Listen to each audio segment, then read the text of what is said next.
Hey friend, welcome. I'm so excited to have you here listening to another episode of the Pattern Design Circle podcast. Here we talk all about the ins and outs of designing knit and crochet patterns and running a business that makes it all possible. I'm Jessica, your host, knitting pattern designer, design mentor, and the friend in your ear. Can't wait to dive right in. The Pattern Design Circle podcast is sponsored by the Pattern Design Circle, a membership community for knit and crochet pattern designers that are feeling lost, lonely, or frustrated in their business. It connects you with a supportive community that's always eager to answer your questions and help you through the hard times. And there's loads of resources and activities specifically catered to business and designing. Sound like your jam? Check it out at snickerdoodleknits.com/design-circle. That's snickerdoodle, like the cookie, knits, knits.com/design-circle. All right, let's get into it. Hello, my friend, and welcome back to the Pattern Design Circle podcast. I'm so excited to be here chatting in your ear once again. This is actually, so this is a podcast episode that's part of the series that's all about planning for the new year, right? However, this was not exactly in the initial plan. So I will be squeezing it in somehow. And obviously means I feel like it's really important, right?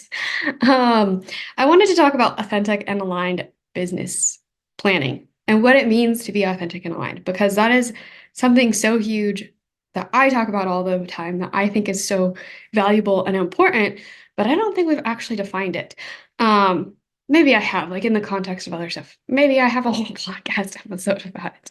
I should have checked, I guess, before I started rambling. But anyway, I wanted to talk specifically about planning in the context of having an aligned and authentic business, because it is a very common thing. I want to call it a trap. I don't know if I should call it a trap, but it's very common to get caught up in the excitement of planning, the excitement of what everyone else is doing and achieving, maybe seeing other people's highlights from the year and be like, I want to do that, I want to do this, and just feel so energized and want to conquer all these things without checking in to see if they're actually aligned and they're authentic and if they make sense for you. And I know that I have fallen in that trap. I'm one of those people who typically I love to plan, I love to schedule, I love setting goals, I love, pushing myself. And that's not all bad. It has, that maybe taking it a little bit too far and not allowing it to be in moderation has definitely, led me to overworking myself and things like that. Um, not not taking care of myself as much as I should have, especially in the first few years of my business. And so anyway, but I've also, definitely some of the stuff can be shiny and exciting. And sure, yeah, it would be exciting to achieve that for myself, right? But that doesn't necessarily mean that it's aligned or authentic. That doesn't necessarily mean that that's for me and what I really want. And so the best example for myself has been money goals. And I talk about this in another one of our episodes here in this series.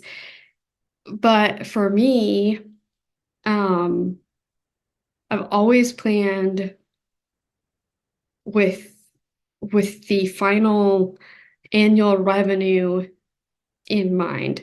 And sometimes that was the starting point, sometimes that was like a midpoint, but it was all centered around like, okay, what do I need to do to achieve this money, right? And the reality is that that's not the most aligned way for me to organize my business. The money isn't the motivating factor for me. And why, yes, I'm hardest on myself about the money, and about not really paying myself for my time. Um, I know that that's not the greatest incentive for me. I know that that's not the best way to kind of analyze success and determine if I'm achieving what I want to achieve. Because as you may have, you know, realized from podcast episodes, from anything else that I've created, um, I'm an emotional connection kind of person. And so the things that are most valuable to me are, making a difference in other people's lives, empowering them, helping them to feel good about themselves, helping them to feel like something's possible, helping them to find alignment in their own lives, um, building community, and just being a kind, compassionate person in the world and things like that. And so um, that's something that I'm doing differently in my business for 2024 is my main goals are centered around those things that are my main values, my main things that make me feel good. And because sometimes in the past it's been like, well, yeah, I want to do these things, but it's like the money's like that's the main goal. And so then that kind of ends up taking the focus, especially when I'm not achieving that goal. And then it's like I just push harder toward toward that money thing, and then the other stuff kind of falls away. And then it's really like disjointed, right? It's not going towards my driving forces. It's not going towards my internal values and my purpose and my mission. And I mean, I don't know that I've ever totally veered away from that, but it's not putting as much energy towards that as I would like. And at the same time, I'm also not reaching those money goals. And so then it can feel like a bleak picture, right? So if we have our main goals be our aligned goals, which obviously have the whole podcast episode about it. So I'll try not to redo the whole thing here. But anyway, that is one major example for myself and my own business. So what does it mean to be authentic and aligned? It's difficult to pinpoint. I think it's one of those things that you never really understand or grasp, or like especially for yourself, until you've been in a place where it didn't feel aligned and authentic, and then you were in a place that was, or vice versa. Like you've been in both positions, and then you can really figure out like, wait, that wasn't authentic. That wasn't in alignment, or this isn't in alignment because this just does not feel right.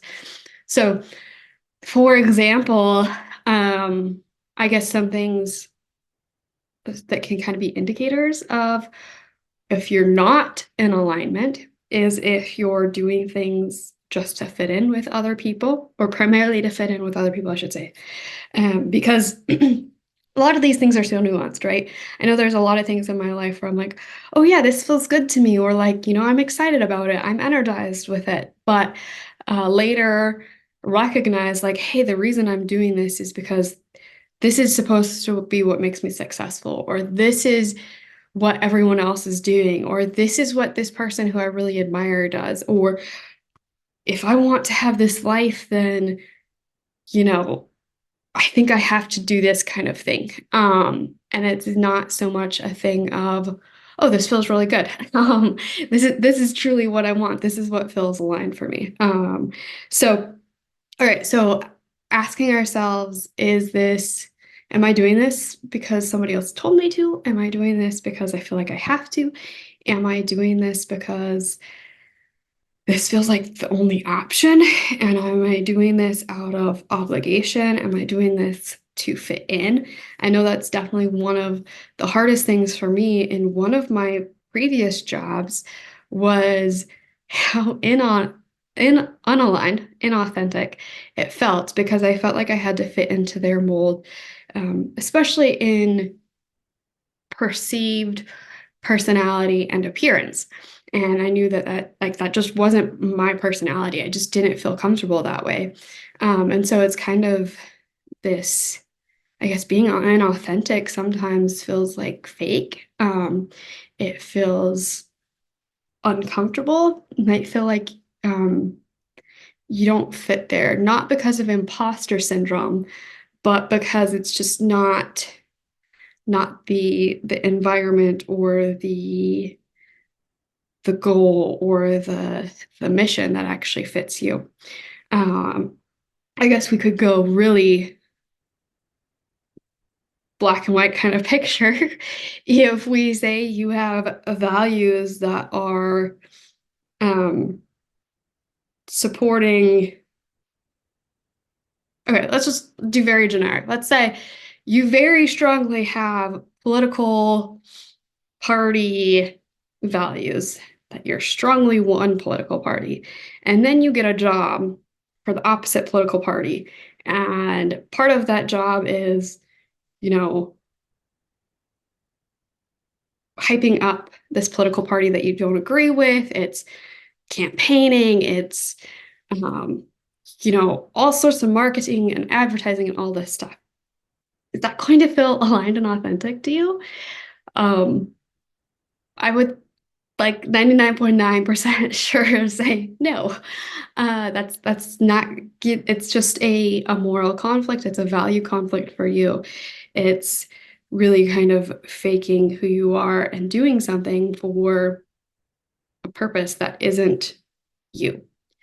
Um, and this, like I said, so much of this is so much multifaceted that it can be difficult to really figure out, like, okay, what is imposter syndrome? What is being inauthentic? What is just discomfort of growing pains? What is, or like getting out of our comfort zone? Um, it takes time, it takes practice, it takes really thoroughly, deeply questioning ourselves and getting to know that. And um, so I guess when you're talking about planning, the biggest thing, and in business in general, is to know yourself. I'm sure you've heard many different people talk about how business, being an entrepreneur, running a business, especially around a personal brand, is kind of like the fast track to personal growth. And it requires a lot of messy looking in at yourself, really identifying, getting to know yourself and what's really important to you, because we really can't make plans that are aligned and authentic if we don't know what we want, who we are, what our personality is, what fits us. So we could get all excited about a plan and say, I'm going to make YouTube videos twice a week. They're going to be funny and they're going to be educational, and it's just going to be the best thing ever because you consume that kind of content, you love it, you think it's going to be exciting, you think your audience is going to love it as well. But if you maybe are somebody who hates being in front of the camera, like you've tried it for months and it just doesn't feel good, it feels icky.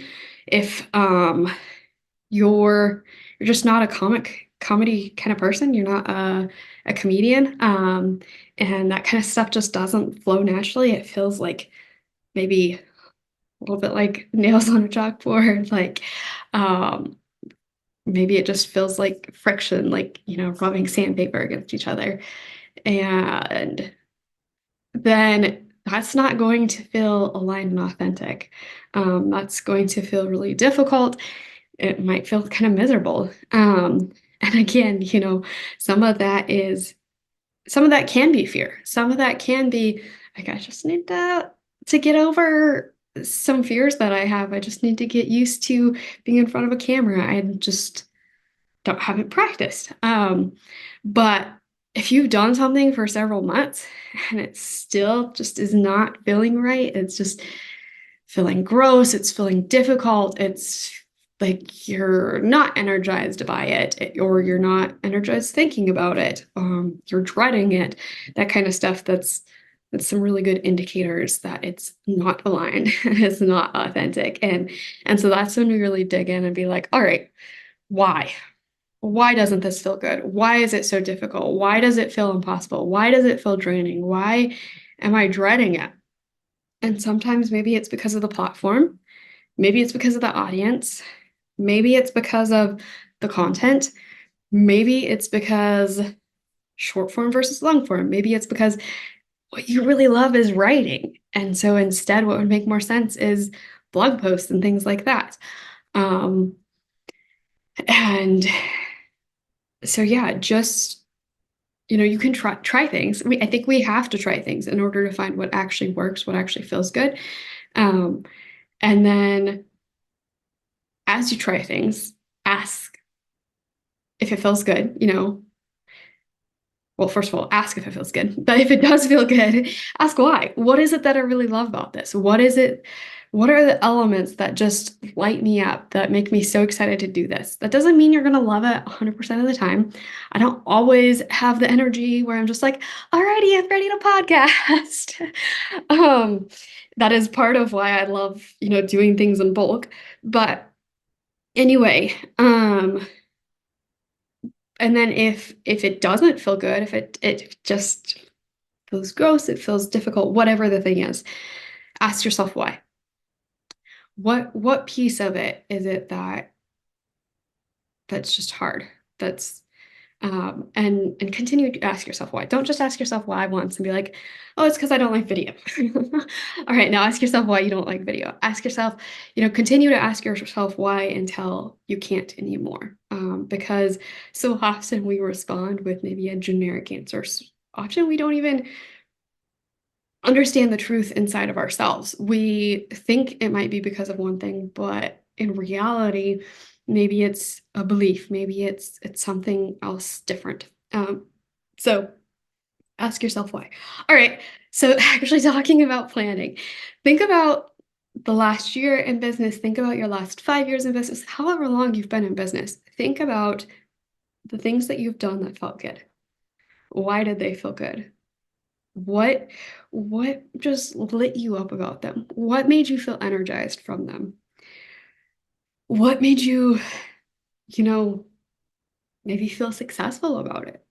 What in the past have you done that didn't feel so good? What projects have you worked on that were just like dreadful? And why? Sometimes it might just be because of the pressure of a timeline. Sometimes it might just be because you had 300 things going on at once and you couldn't just thoroughly enjoy that project. Sometimes it's not that project was misaligned. It's just the timing of it and everything else going on. Um, Sometimes it's because we've just burnt ourselves out. We've put too much on our plate. So not just looking at what you enjoyed, but why you enjoyed it, um, or didn't enjoy it, can help really set ourselves up for success in the future. Because if we just mark something off because we didn't like it, but in reality, it's something that we absolutely love. It was just like a certain part of it that was not great. Um, you're you're cutting out yourself out from the opportunity of that in the future. Okay, so think about what's in the past has gone well, what hasn't. Think about what is really most important to you. What is your values for your brand? What is your mission? Go ahead and pull out, if you've done that branding work, pull out that information wherever you have it saved on your computer and paper, wherever it is. Um, and if something doesn't feel right anymore, you can change it. But that can really help you check any plans that you make up against that. Be like, does this fit this? Okay, if I say my three top values, um, let's say my three top values are empowering, connecting,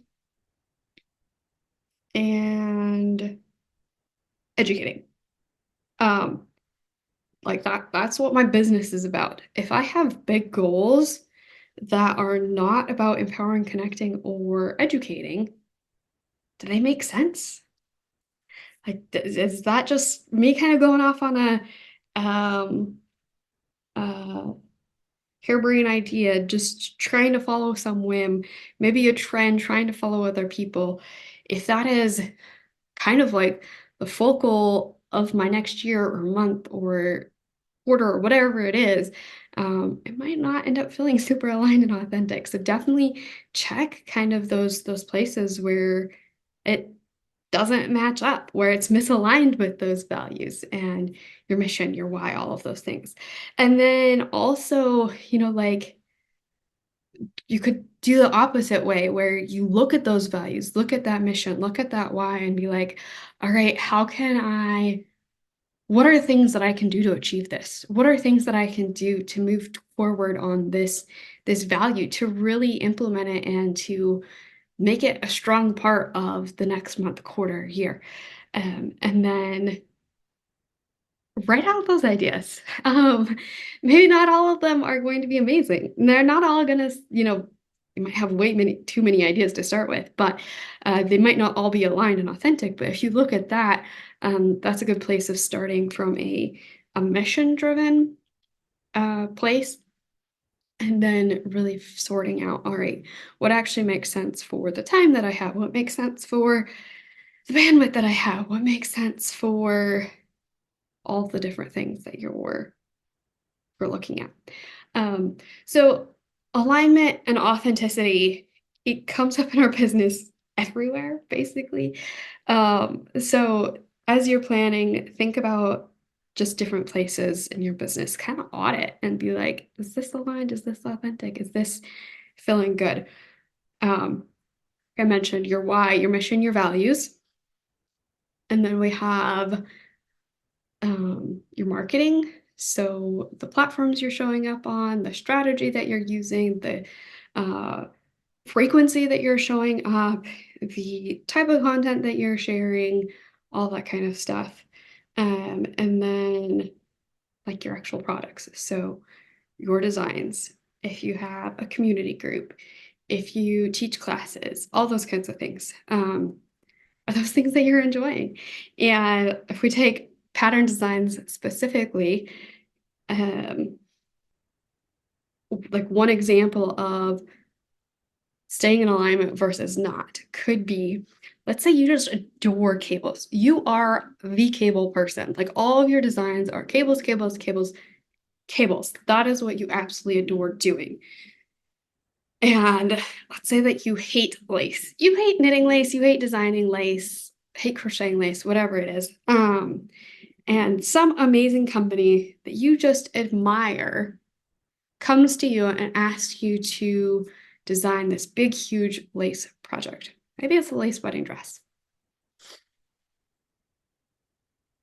This is where it can become a huge question of what's actually in alignment for me. Am I going to take this project because of the price tag? Am I going to take the project because of the experience working with these people? Am I going to take the project for publicity? Am I going to take the project, or am I not going to take the project because I know that I'm going to hate it? And there is no right or wrong answer. That's totally up to you. I know for myself, I probably wouldn't take it if I knew it was a project I'm going to hate. It just would be like, I know I would be miserable. I'd probably totally burn myself out. I would be miserable to be around with friends and family. I would be miserable to be around as a business partner in that relationship, all of that kind of stuff. And so I probably would, the authentic aligned decision for me would probably be to be like, hey, this is super amazing. I would so love to work with you, but this just is not a project that I could show my best work or I would be most excited about. It's just not in alignment with me. But if you have a project in the future that is all about cables, I'm 110% in.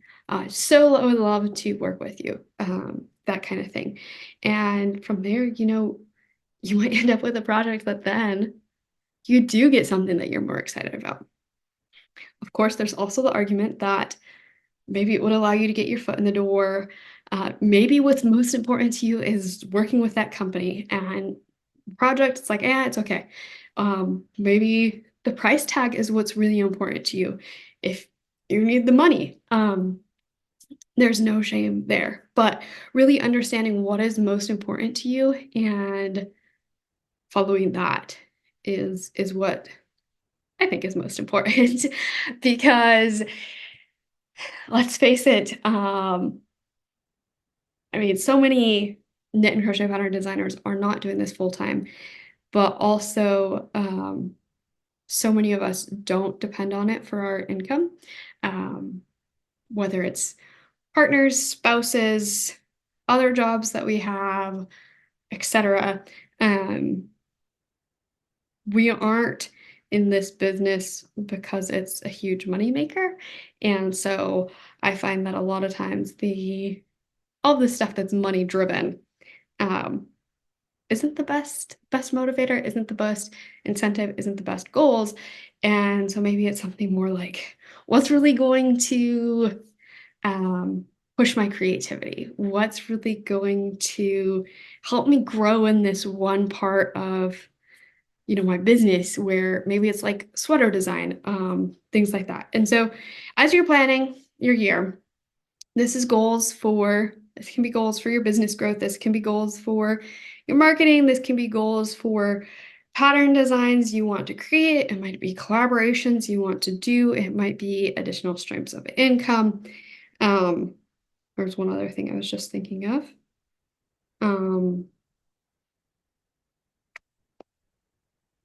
Like third parties that you would choose to submit for, things like that. But anyway, I highly encourage through all of it, check back with yourself to really check and see, is this authentic? Is this aligned? And maybe if you're like me, when you're creating it, like there's just so much excitement that maybe you fake yourself into thinking that that is authentic and aligned. So maybe it's something where you come back in 2, 3, 6, 9 weeks, 3 months, 90 days, whatever it is, and come back and look at that and be like, hey, is this actually, how's this going? Is this something that actually feels good, or was this just something that I created in the excitement of it? And hopefully as we do more and more of this, and checking in with ourselves and being really honest about it,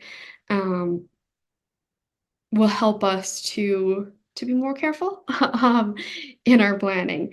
I know for myself, especially, that is something that I've just been honing in over the last couple of years is, all right, how do I really, really build this business? How do I really set goals and intentions that are meaningful for me? And I know where I'm at right now, it's like a space of not necessarily needing or wanting immense growth, but it's really this space of where there's room for rest and creativity and doing things a little bit slower and being very intentional, and but also like this, like, what am I giving to my audience, to the world, to my customers, to all of this, and so that's really where my planning this year is going to be focused. Not I have not gotten into it yet, but anyway, I would so love to hear if you found this helpful as you're thinking about planning for your business for 2024. What is authentic? What is aligned? What are all the different pieces that go into that? If there's something that you have done that specifically has helped you to know what is authentic and aligned, or something that's shown what isn't, I'd so love to hear from you about that too. Feel free to reach out to me at Pattern Design Circle on Instagram or patterndesigncircle@gmail.com. Alrighty, I will be chatting with you again soon because we have multiple episodes in this series all about planning. All right, chat soon. Wow. Thanks so much for listening to this episode. If you found it valuable, please share the podcast with a designer friend. And if you have a minute, leave a review. It's so helpful for me and means the world to me. Chat soon.